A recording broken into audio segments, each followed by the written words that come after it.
Au niveau de la région de Fatick, nous sommes pour la malnutrition aiguë à un taux de 12,6%.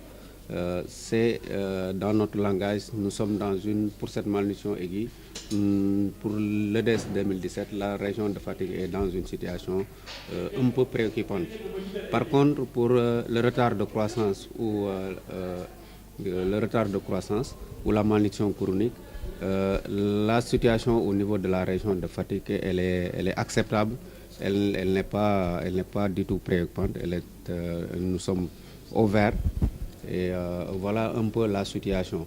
Maintenant, comparé à l'année 2018, nous avons fait des bons importants par rapport à la malnutrition chronique, où nous avons gagné beaucoup de points qui nous a aussi amené au niveau de la zone précaire. Et c'est aujourd'hui sur la malnutrition aiguë qu'il y a des efforts à faire. Maintenant, ce qu'il faut préciser par rapport à ce type de malnutrition, c'est que c'est lié à des facteurs qui ne sont pas très lointains. Quand je dis facteurs pas très lointains, c'est des épidémies de maladies, c'est le contexte d'hivernage, il y a tous ces aspects-là. Et récemment, la région aussi a connu des difficultés sur le plan sanitaire par rapport à la maladie de la dengue. Un peu, peut-être, ça peut être ce qui a expliqué un peu cette situation. Mais en tout état de cause, ce que nous pouvons dire de manière très ferme, c'est qu'au niveau de la région de Fatick, la situation nutritionnelle de manière globale, elle est très satisfaisante, compte tenu de ce que nous avons présenté tout à l'heure.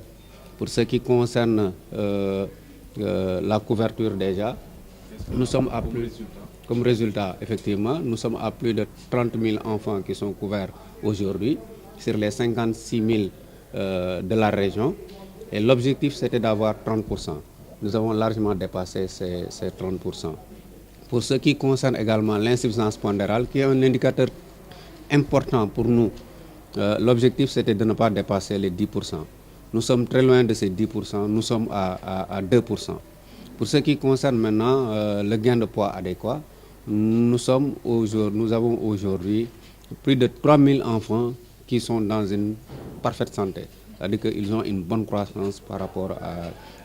et ça dépasse les 80% de la cible qui est aussi en deçà de nos objectifs et des standards qui sont fixés par rapport à cet indicateur. Et ça veut dire que, comme je le disais tout à l'heure, la situation au niveau de la région est parfaitement maîtrisée.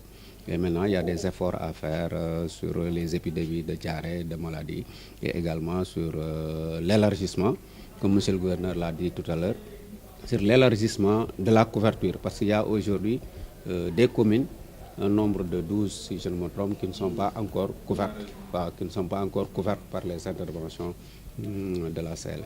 En termes de défis, principalement, c'est dans la gouvernance de la nutrition. L'intégration de la nutrition dans les documents de planification. Et aujourd'hui, c'est dans ce sens que nous travaillons. Déjà, dans le diagnostic que nous avions fait lors de l'élaboration du plan stratégique multisectoriel et de la politique, nous avions déjà décelé un problème de communication par rapport aux collectivités locales.